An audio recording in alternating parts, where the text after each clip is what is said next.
Hello बच्चों, अब इस वीडियो में हम देखते हैं हमारा क्वेश्चन नंबर 14। तो क्वेश्चन नंबर 14 बहुत इजी क्वेश्चन है क्योंकि आपका डायरेक्ट पार्शियल फ्रैक्शन इसमें आपको दिख रहा है। क्योंकि अभी देखो हम इसको इंटीग्रेट डायरेक्टली तो नहीं कर सकते ना, क्योंकि ऊपर लीनियर टर्म है, नीचे आपका यहाँ पे देखो एक क्वाड्रेटिक टर्म है, लेकिन वो फैक्टर की फॉर्म में। जब भी फैक्टर्स आते हैं तो आपके दिमाग में पार्शियल फ्रैक्शन आ जाना चाहिए। तो ये किस फॉर्म में है? तो ये इस फॉर्म में, ऊपर लीनियर है तो देखो यहाँ भी लीनियर है, नीचे देखो x माइनस ए का होल स्क्वायर है, तो माइनस प्लस तो चलेगा बट ये एक फैक्टर का क्या है, होल स्क्वायर। तो हम इसको इस फॉर्म में लिख सकते हैं, पहले इसकी एक पावर वाला और बाद में उसकी 2 पावर वाला। तो इस तरह से करके और हम इसको यहाँ पर सॉल्व करेंगे। तो नाउ क्वेश्चन को हम चेंज करते हैं, क्योंकि इंटीग्रेट हम बाद में करेंगे, पहले हम इस फंक्शन को जो हमें दिया हुआ है उसको हम चेंज करते हैं। तो 3x minus 1 upon x plus 2 का स्क्वायर क्या हो जाएगा, a upon x plus 2 plus b upon x plus 2 का होल स्क्वायर। अब आपको इसको कैसे सॉल्व करना है, बस वही एलसीएम लेकर के हमें ए बी की वैल्यू निकालनी है। तो लेफ्ट हैंड साइड तो आपकी एज इट इज रहेगी, क्योंकि इसमें तो कुछ एलसीएम है नहीं, सिंगल टर्म है, इसलिए यहाँ 2 टर्म है तो एलसीएम आएगा। माना कि ये 2 है और ये 2 का स्क्वायर है, तो 2 और 4 में से कौन एलसीएम होता है, ये वाला एलसीएम होगा ना, जो हायर पावर होती है वो हमारा एलसीएम होगा। तो यहाँ एक है और यहाँ 2 है, तो एक ऊपर जाके क्या हो जाएगा, मल्टीप्लाई हो जाएगा। और यहाँ तो 2 के 2 है इसलिए बी ही रहेगा। तो अब आपका डिनोमिनेटर से डिनोमिनेटर सेम है, कैंसिल हो गया। तो 3x माइनस 1 इक्वल टू क्या बचा, ax प्लस 2 प्लस बी बचा। अब आप यहाँ पे देखो ए बी की वैल्यू निकालनी है तो हम इंटीग्रल मेथड लेते हैं। तो आप यहाँ पे, यहाँ फैक्टर है, यहाँ कुछ नहीं, एक्स है ही नहीं, तो यहाँ क्या पुट करेंगे ना, तो ए की वैल्यू निकलेगी। एक्स की जगह क्या पुट करोगे कि ये 0 हो जाएगा, तो ये प्लस का 2 है, ऑब्वियसली माइनस 2 पुट करेंगे तो 0 हो जाएगा। तो आप यहाँ पे लिखो put x equal to minus 2। तो माइनस 2 रखोगे तो ये वाली टर्म 0 हो जाएगी, हमें बी की वैल्यू मिल जाएगी। तो माइनस 2 रखा तो 3 इंटू माइनस 2 कितना हो गया, माइनस 6, और ये कितना हो गया, माइनस 1 इक्वल टू ये आपका 0 हो गया, ये बी आ गया। तो माइनस माइनस प्लस होता है, तो माइनस 7 इक्वल टू आपका बी हो गया। ठीक है, अब यहाँ पे हमें किसकी वैल्यू निकालनी, बी की निकल गई, अब ए की निकालनी। तो अब इस क्वेश्चन में 3 वेरिएबल है, एक्स है, एक आपका ए है, एक बी है। तो बी की वैल्यू हम निकाल चुके हैं। एक्स की आप यहाँ पे मर्जी से कोई भी वैल्यू पुट कर सकते हो, है ना, इक्वेशन आपकी यहाँ पर इक्वली रहेगी। तो मैं एक्स इक्वल टू 0 रख दूं, बी की वैल्यू मेरे पास है ही है, एक्स की मैंने 0 रख दी, तो बचा कौन, ए बचा, वो हमें यहाँ पे मिल जाएगा। तो एक्स इक्वल टू 0 रखा तो यहाँ से क्या बचा, माइनस 1 बचा। यहाँ से हमने ए की वैल्यू निकालनी है, और आपका यहाँ पे 0 रखा तो ये 2a हो गया, और फिर बी की जगह हमने माइनस का 7 रख दिया, तो माइनस का 7 उधर जाएगा तो क्या हो जाएगा, प्लस का 7, 7 माइनस 1 इक्वल टू आपका 2a हो गया। तो दिस इम्प्लाइज 6 इक्वल टू आपका कितना हो गया, 2 हो गया, 2 की टेबल से 6 कैंसिल हो गया, 3 आ गया। तो this implies a equal to कितना हो गया आपका, 3 आ गया। तो b इक्वल टू माइनस 7 हो गया आपका, और a इक्वल टू हमने यहाँ से निकाल दिया है 3। ओके, अब ए बी की वैल्यू को यहाँ पुट कर लें और सिंपल इंटीग्रेट कर लें। तो आप लिख लो now 3x minus 1 upon x plus 2 का होल स्क्वायर है, वो किसके, ए की वैल्यू कितनी है, 3 को अलग कर देंगे, इस टर्म को अलग लिख लेंगे, एक्स प्लस 2। ठीक है, फिर बी की वैल्यू रखो माइनस 7, तो माइनस आगे ले लिया 7 इंटू 1 अपॉन एक्स प्लस 2 का क्या बन गया, होल स्क्वायर हो गया। अब चाहो तो यहीं पे इंटीग्रेशन हम लगा लेते हैं, ये इंटीग्रेशन dx, तो ये मल्टीप्लाई लिखने का यही मतलब था, ये इंटीग्रेशन dx हो गया और ये इंटीग्रेशन dx हो, क्योंकि कांस्टेंट है तो वैसे भी आपके यहाँ पे कहाँ जाएंगे, आगे जाएंगे। तो ये आपका एज इट इज। अब ये तो आपको पता है 1 अपॉन, जब भी कोई यहाँ पर आपकी लीनियर इक्वेशन है, 1 upon something, something is linear, तो आपका यहाँ क्या हो जाता है, लॉग हो जाता है। तो log modulus of x plus 2 हो गया। अब ये माइनस 7, अब इसको कैसे करेंगे, तो ये अगर आप समझो कि 2 नहीं है तो 1 अपॉन एक्स स्क्वायर, तो ये एक एल्जेब्रिक फॉर्म है जो हम यहाँ पे करते थे ना, इंटीग्रेशन ऑफ एक्स की पावर n क्या होता था, तो एक्स की power n minus 1 upon n minus 1, नहीं n+1 है ना, n+1 अपॉन n+1, यही हम करके सॉल्व करते थे। तो ये भी आपकी लीनियर इक्वेशन है, तो इसको हम ऐसे लिख सकते हैं x प्लस 2, डिनोमिनेटर में नहीं होता है, ये -2 हो गया और ये dx हो गया। तो अब हो गया ना, ये n मिल गई हमें पावर। अब इसको आप सॉल्व करो, 3 log modulus of x plus 2, फिर -7, ये कितना हो जाएगा, x प्लस 2 की पावर -2 + 1, और नीचे भी -2 + 1, और ये प्लस आपका यहाँ पर c आ गया। यहाँ भी c लिख लेते हैं, क्योंकि हमने यहाँ c1 लिख लेते हैं, क्योंकि हमने इसका इंटीग्रेट पहले से कर चुके हैं। तो c1 और इसका इंटीग्रेशन मिला के सारा आंसर हमने c लिख दिया। ठीक है, या अभी आप क्या करो, इसको इंटीग्रेट करो मत, जब दोनों को कर रहे हो ना तब साथ में कर लो, पहले मत करो। Log modulus of x plus two minus 7, ये आपका कितना हो गया x प्लस टू की पावर -1 और नीचे -1 प्लस आपका यहाँ पर c हो गया। इस माइनस से ये माइनस क्या हो गया, यहाँ पर कैंसिल हो गया। तो ये आपका कितना बचा, 3 log modulus of x plus two बचा।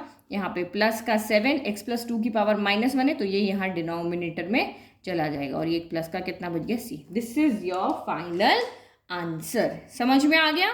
बहुत इजी था हमारा ये वाला क्वेश्चन, क्योंकि हमें इसका डायरेक्ट पार्शियल फ्रैक्शन करना आता था। नाउ नेक्स्ट क्वेश्चन देखो।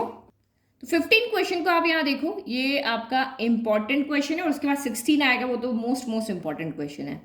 तो यहाँ आप देखो, ये हम 9th क्लास 10th क्लास में इस इक्वेशन के फैक्टर्स बना चुके हैं। देखो इसके फैक्टर्स कैसे बनाते हैं। तो फैक्टर्स बनाने के लिए हमारे पास एक ही फॉर्मूला होता है, x square minus a square equal to क्या होता है, x plus a x minus a होता है, यही होता है। तो हम इसको भी स्क्वायर की फॉर्म में लिख लें, इसको भी स्क्वायर की फॉर्म में लिख लें। तो ये आपका यहाँ पर क्या हो जाएगा, 1/x स्क्वायर का होल स्क्वायर, ऐसे लिख सकते हैं। और ये 1 का स्क्वायर, 4 को हम 2 × 2 में चेंज कर सकते हैं, तो हमने ये लिख दिया। तो बचा क्या यहाँ पे, 1/, अब आपका ये ए एक्स स्क्वायर में x प्लस एक्स माइनस होता है, जो यहाँ पावर होती है उसकी आधी आ जाती है। तो यहाँ आपका ये वाला स्क्वायर देखना है ना, ये वाला हटा देना है। तो पावर के अंदर कौन है, ओनली x है तो x आ गया। यहाँ पावर के अंदर कौन, x स्क्वायर है, तो ये आपका क्या बन जाएगा, x square plus 1 x square minus 1 dx हो गया।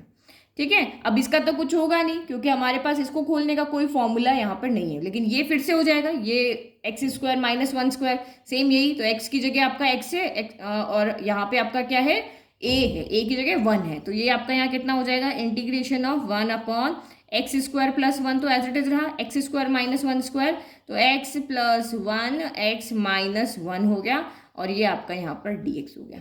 ठीक है, तो ये हमारा सिंपली यहाँ सॉल्व हो गया। बट हमें तो इसका इंटीग्रेशन भी नहीं आता, इसका भी नहीं आता था, बट इसका इंटीग्रेशन हम पार्शियल फॉर्म के तरीके से हम कर सकते हैं। कैसे, देखो इसके लिए यहाँ पे कोई तरीका नहीं बताया कि दो आपके सिंपल लीनियर में हो और एक आपका क्वाड्रेटिक में हो, तो कैसे करोगे। तो हमारे पास कोई तरीका नहीं। तो हमें ये इसका हमें पता है कि इसको हम ए बी की फॉर्म में लिख सकते हैं, और हमें ये पता है कि नीचे कोई इस तरह की अगर आपकी क्वाड्रेटिक इक्वेशन जो फैक्टराइज नहीं हो रही, क्योंकि ये फैक्टराइज नहीं होगी, अगर आप इसको सॉल्व करोगे ना, तो ये x square plus 1 equal to 0 करके सॉल्व करें तो एक्स स्क्वायर इक्वल टू -1, और ये नहीं होगा, ये ट्रू नहीं है, क्योंकि किसी भी नंबर का स्क्वायर कभी नेगेटिव के इक्वल नहीं होता। तो ये इक्वेशन जो फैक्टराइज नहीं है। तो इसको हम क्या करेंगे, जब भी कोई इक्वेशन फैक्टराइज नहीं होती तो उसके नीचे हम ऊपर क्या लिखते हैं, लीनियर इक्वेशन लिखते हैं 2 वेरिएबल में।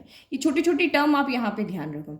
अगर फैक्टर्स इजी है तो सिर्फ एक एक वेरिएबल लेते हैं, अगर ये क्वाड्रेटिक इक्वेशन और फैक्टराइज नहीं हो रही है तो हम उसके ऊपर क्या एक लीनियर इक्वेशन लिखते हैं, बट वेरिएबल 2 उसमें लेकर के लिखते हैं। तो अब हम इसको पार्शियल फ्रैक्शन की फॉर्म में लिखते हैं। ठीक है, तो नाउ 1/x स्क्वायर प्लस 1, इसको आप चाहो तो बाद में भी लिख सकते हो, और x plus 1 x minus 1 equal to, तो ये आप पहले इन दोनों का लिख लें, तो a/x प्लस 1 हो गया, फिर प्लस b/x माइनस 1 हो गया, फिर प्लस, अब ये क्या है, क्वाड्रेटिक इक्वेशन है, क्वाड्रेटिक इक्वेशन के लिए लीनियर इक्वेशन आती है, तो ए बी हो गए, तो cx प्लस आपने d लिख दिया, इजी। अब वही हमने इसको पार्शियल फ्रैक्शन में चेंज कर दिया। अब हम इसको क्या करेंगे, यहाँ ए बी सी की वैल्यू निकालेंगे। ए बी सी की वैल्यू निकालने के लिए हम यहाँ पे क्या लेंगे, एलसीएम। तो ये हो गया 1/x square plus 1 x plus 1 x minus 1। तो इधर यहाँ पे आपका कितना हो जाएगा, न्यूमरेटर में तो कुछ था ही नहीं, तो यहाँ पे भी इन तीनों का प्रोडक्ट जो होगा वही हमारा एलसीएम आएगा, x square plus 1 x plus 1 x minus 1। तो a के साथ में कौन मल्टीप्लाई हो जाएगा, a के साथ में ये है, ये दोनों नहीं है, तो ये दोनों मल्टीप्लाई हो जाएंगे, x minus 1 x square plus 1। फिर b के साथ ये है, ये दोनों नहीं है, तो ये मल्टीप्लाई हो जाएगी, तो x plus 1 x square plus 1। और इसके साथ में cx प्लस d के साथ में ये दोनों मल्टीप्लाई हो जाएंगे, तो प्लस इसको हम ब्रैकेट में लिख लेते हैं, cx plus d x plus 1 x minus 1 हो गया। डिनोमिनेटर से आपका डिनोमिनेटर यहाँ पर क्या हो गया, कैंसिल हो गया, कैंसिल हो गया। तो बचा कितना, 1 इक्वल टू, क्योंकि हमें वैल्यू पुट करनी है तो जो बचा है उसको हम लिख लेते हैं, x minus 1 x square plus 1, फिर प्लस का b x plus 1 x square plus 1, फिर प्लस का c x plus d x plus one. अब हम हमारे फैक्टर को देखकर ही आइडिया लगाएंगे कि हम ए बी सी की जगह क्या पुट करेंगे। तो देखो यहाँ पे आपका x माइनस वन है, तो इसको जीरो बनाना है तो कैसे बनेगा, x की जगह हमें क्या रखना पड़ेगा, वन रखना पड़ेगा। तो put x equal to one, तो जहाँ भी x माइनस वन है वो जीरो हो जाएगा। एक तो x माइनस वन यहाँ है, एक x माइनस वन यहाँ है, one minus one zero, zero किसे मल्टीप्लाई करो जीरो, यहाँ भी जीरो, तो हमें यहाँ से x इक्वल टू वन पे हमें b की वैल्यू यहाँ पे मिल जाएगी। तो लेफ्ट तो आपका वन ही रहा और यहाँ वन रखा, तो वन प्लस वन कितना हो गया, तो ये आपका यहाँ पर टू हो गया। और वन का स्क्वायर भी वन ही होता है, वन प्लस वन आपका ये कितना हो गया, यहाँ पे टू हो गया। तो वन टू टू ज़ा फोर हो गया, तो one by four equal to आपका यहाँ पर कितना आ गया, बी आ गया। ठीक है, एक फैक्टर हमें ये मिला, एक सिंपल फैक्टर हमारे पास ये भी है x प्लस वन। तो यहाँ क्या पुट करोगे कि आपका ये जीरो हो जाए, तो हम x की जगह यहाँ पे क्या रखेंगे, माइनस वन रखेंगे। इस x की जगह यहाँ पे क्या रखेंगे, माइनस वन। तो वन माइनस वन जीरो हो जाता है, तो ये टर्म भी जीरो हो जाएगी, यहाँ भी आपका ये जीरो हो जाएगा, जहाँ पर भी x प्लस वन है वो जीरो हो जाएगा। तो ये इससे हमें किसकी वैल्यू मिल रही है, a की। तो ये आपका वन एज इट इज हो गया, ये आपका a हो गया, माइनस वन माइनस टू हो गया। और माइनस वन का स्क्वायर वन होता है, तो वन प्लस वन आपका टू हो गया। तो ये कितना हो रहा है, minus two into two minus four होता है, तो one upon minus four equal to आपका यहाँ पर क्या आ गया है, ए आ गया। तो ए मिल गया, बी मिल गया। अब देखो अब क्या करें, अब हमें सी डी चाहिए। ठीक है, तो देखो ए की वैल्यू है, बी की वैल्यू है, अब मुझे यहाँ पे सी डी की लाना है। तो देखो मैं अभी सी को जीरो कर देती हूँ। ठीक है, सी को यहाँ जीरो करना है, तो मैं क्या करूंगी, एक्स की जगह जीरो रख दूँ, एक्स की जगह जहाँ पे भी एक्स दिख रही है सभी जगह जीरो रख दो, तो सी जीरो हो जाएगा। ए बी की वैल्यू में पता ही, तो सिर्फ यहाँ पे डी वेरिएबल रहेगा। तो put x equal to zero, तो x इक्वल टू जीरो रखो, देखो यहाँ वन इक्वल टू क्या हो जाएगा, ये जीरो रखा तो यहाँ से कितना बचेगा, माइनस वन बचेगा, और यहाँ से क्या बचेगा, तो वन बचेगा। फिर यहाँ से आपने b लिया, तो ये जीरो प्लस वन क्या हो गया, वन हो गया, और यहाँ जीरो प्लस वन ये भी आपका वन हो गया, और ये प्लस सी एक्स तो आपका जीरो चला गया, सी इंटू जीरो जीरो, और यहाँ से आपको सिर्फ क्या मिला है, डी मिला है। ठीक है, सिर्फ डी मिला है, और ये zero plus one one, zero minus one minus one हो गया। अब आप यहाँ पे ए बी की वैल्यू भी रख दो, तो ए की वैल्यू कितनी है, माइनस का वन बाय फोर, तो ये माइनस का वन बाय फोर हो गया, वन इंटू माइनस वन हो गया। फिर बी की वैल्यू रख दो, तो ये वन बाय फोर हो गई, और ये माइनस का डी हो गया, वन इंटू माइनस वन हो गया, डी हो गया। तो माइनस माइनस आपका यहाँ पर क्या हो गया, प्लस हो गया, ये दोनों प्लस हो गया। ठीक है, तो कितना बचा, one by four plus one by four कितना होता है, वन बाय टू होता है भाई, ये भी ऐड में ये भी ऐड में वन बाय टू होता है, वन बाय टू उधर गया, तो माइनस का वन बाय टू हो गया इक्वल टू माइनस का डी हो गया। तो दिस एम्प्लाइज वन, एक में से आधा गया तो आधा बचा, और ये माइनस हम उधर भेज देते, तो ये हमारा डी की वैल्यू कितनी आ गई, माइनस का वन बाय टू आ गई। तो एक बार देख लेते हैं, आंसर हमारा राइट आ रहा, yes B one by four, D minus A आपका माइनस वन बाय फोर, और डी माइनस का वन बाय टू। अब यहाँ पे क्या करना है, तीन चीज हम यहाँ कर चुके हैं। तो अब इसमें देखो ए की वैल्यू पता है, बी की वैल्यू पता है, डी की वैल्यू पता है। अब एक्स की जगह जो मर्जी आप यहाँ पे पुट कर दो, और हम ए बी डी की वैल्यू रख देंगे, तो हमें सी की वैल्यू मिल जाएगी। भाई चार तो A B C D variable, एक एक्स है, तो चार पाँच है, पाँच में से हम ए बी डी की वैल्यू पता है तीन, और एक एक्स की हम जो मर्जी वैल्यू रख लेते हैं। तो पुट देखो वन माइनस वन जीरो हो चुके हैं, तो मैं x इक्वल टू यहाँ पे टू रख देती हूँ। ठीक है, तो टू रख लेते हैं, और ए बी डी की वैल्यू भी यहाँ रखते जाते हैं। तो वन इक्वल टू ए की वैल्यू कितनी है, माइनस का वन बाय फोर, फिर करो टू माइनस वन, वन हो गया, टू स्क्वायर कितना हो गया, फोर, फोर प्लस वन कितना हो गया, तो यहाँ पर फाइव हो गया। फिर आपका बी की वैल्यू कितनी है, वन बाय फोर हो गया। फिर ये अगेन टू प्लस वन, तो ये आपका थ्री हो गया, टू स्क्वायर प्लस वन यानी फोर प्लस वन आपका यहाँ पर फाइव हो गया। फिर आपका प्लस हो गया, अब ये यहाँ पे ब्रैकेट है, तो सी एक्स प्लस डी, तो सी हमें फाइंड करना है, एक्स की जगह हमने टू रखा है, तो ये टू सी हो गया, और डी की जगह कितना है, माइनस का वन बाय टू है, और यहाँ पे मल्टीप्लाई एक्स प्लस वन है, तो एक्स प्लस वन है, टू प्लस वन थ्री हो गया, और टू माइनस वन आपका वन हो गया। चलो अब इसको सॉल्व करो, वन इक्वल टू माइनस का फाइव बाय फोर, फिर ये फाइव थ्री जा कुछ कैंसिल नहीं हो रहा, 15 बाय आपका यहाँ पर फोर हो गया।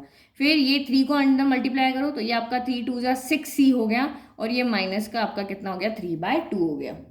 अब क्या करें, वेरिएबल को एक तरफ भेजते, नंबर को सब एक तरफ भेज देते, तो ये वन माइनस का फाइव बाय फोर उधर जाके प्लस का फाइव बाय फोर हो गया, प्लस का 15 बाय फोर उधर जाके माइनस का 15 बाय फोर हो गया, माइनस का 3 बाय टू प्लस का 3 बाय टू हो गया, और इधर हमने 6 से सी रखा है खाली। चलो अब यहाँ पे क्या करते हैं, हम एलसीएम ले लेते, तो इसकी डिवाइड में कुछ नहीं, वन वन फोर टू का एलसीएम कितना हो जाएगा, यहाँ पे फोर हो जाएगा। तो फोर के टेबल में वन कितने, फोर टाइम, तो ऊपर फोर चला गया, यहाँ तो डिनोमिनेटर सेम है तो फाइव, यहाँ भी आपका 50, टू के टेबल में फोर होता है टू टाइम, तो ये थ्री टू जा आपका सिक्स हो गया इक्वल टू आपका सिक्स सी हो गया।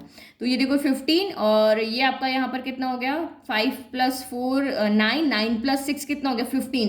तो आप यहाँ पे क्या देख रहे हो, न्यूमरेटर तो आपका यहाँ पे 0 हो रहा है, ये आपका 15 माइनस 15/4 इक्वल टू 6 ही हो रहा है, तो 0/4 भी क्या होता है 0। तो ये दिस इम्प्लाइज अगर 6 इसके डिवाइड में भी चला गया तो भी सी कितना आ गया आपका यहाँ पर 0 आ गया। तो हमने यहाँ पे क्या देखा कि सी एक्चुअल में हमारा 0 ही आ रहा है। तो ये 4 वैल्यू जो हमने यहाँ पे निकाली है वो उठा के अब हम रख लेते हैं यहाँ पे, और फिर हम यहाँ पे क्या करते हैं, इसको इंटीग्रेट करते हैं। ठीक है, तो सबसे पहले यहाँ देखो ए की वैल्यू कितनी है, माइनस का 1/4, तो यहाँ पे रख लेते हैं माइनस का 1/4 इंटू 1/x+1 रख दिया। फिर यहाँ प्लस है, अब बी की वैल्यू कितनी है, तो बी की वैल्यू यहाँ से हमारी आई थी 1/4, ओनली 1/4 है, तो वो भी रख लेते हैं। तो ये आपका यहाँ पर हो गया 1/4 इंटू 1/x-1 हो गया। फिर प्लस सी की वैल्यू कितनी आई थी 0, तो ये तो आपका 0 ही हो गया, 0 इंटू एक्स क्या हो गया 0 हो गया। और डी की वैल्यू हमने यहाँ पे निकाली थी, वो कितनी आई थी माइनस का 1/2, तो ये माइनस आपका यहाँ पर आगे आ जाएगा और डी की वैल्यू आपकी आ गई 1/2 और ये आपका यहाँ पे 1/x² + 1 आ जाएगा। समझ में आ गया। तो ये हमने यहाँ पे तीनों वैल्यूज को रख दिया। अब आपको इंटीग्रेट करना है, तो now integrating with respect to X आप लिख देना। तो ये हो गया 1/x² + 1 x+1 x-1 हो गया। फिर dx हो गया, करो इंटीग्रेट, माइनस का 1/4 इंटीग्रेशन ऑफ 1/x+1 dx हो गया। फिर आपका यहाँ पे 1/4 इंटीग्रेशन ऑफ 1/x-x dx हो गया। फिर माइनस का 1/2 इंटीग्रेशन ऑफ 1/x² + 1² लिख रही हूँ मैं, dx हो गया, क्योंकि आपको इसका फॉर्मूला पता है, 7.4 एक्सरसाइज में हमने पढ़ा था। फिर माइनस का 1/4 1/समथिंग एंड समथिंग इज लीनियर, तो दैट मीन्स आपका लॉग वाला formula, log modulus of x+1 लग जाएगा। फिर 1/समथिंग समथिंग इज लीनियर, तो ये आपका यहाँ पर फॉर्मूला लग जाएगा लॉग का, लॉग मॉड्यूलस ऑफ x-1 हो गया। फिर आपका माइनस का 1/2, अब इसको यहाँ पे रिकॉल करो, ये किसका था, tan का फॉर्मूला था ना, कि 1/x² + a² क्या होता है, tan इनवर्स x था, तो ये tan इनवर्स x अपॉन है, तो ये आपका हो गया tan inverse x upon a कितना है, तो 1 है तो नहीं लिख रहे, और ये आपका प्लस का c हो गया। अब देखो ये दोनों हम यहाँ पे सॉल्व कर सकते हैं, कैसे कि आप 1/4 को कॉमन ले लो, तो जो पॉजिटिव है उसको पहले लिख लेते हैं, तो लॉग मॉड्यूलस ऑफ x-1 लिख दिया। फिर ये माइनस लॉग मॉड्यूलस ऑफ आपका कितना हो गया x+1 हो गया। फिर माइनस का 1/2 tan इनवर्स x प्लस आपका c हो गया। ठीक है, log m minus log n कितना होता है, तो log m minus log n होता है log m अपॉन n, तो यहाँ लिख दो log m कितना है x-1, n कितना है तो x+1 हो गया। फिर माइनस का 1/2 tan इनवर्स x प्लस आपका यहाँ पे कितना हो गया सी हो गया। तो this is your final answer. तो थोड़ा सा हमारी टर्म ज़्यादा थी, तो ये आपका 4 मार्कर 5 मार्कर का क्वेश्चन है जो एग्जाम में आपका यहाँ पर आ सकता है। मैंने आपको पहले कहा था ये इंपॉर्टेंट क्वेश्चन है, तो ये इसका फाइनल आंसर हो गया। तो आई होप आपको 14-15 क्वेश्चन अच्छे से समझ में आया तो वीडियो को लाइक, चैनल को सब्सक्राइब कर दें। नोट्स का लिंक डिस्क्रिप्शन में दिया हुआ है। Thank you.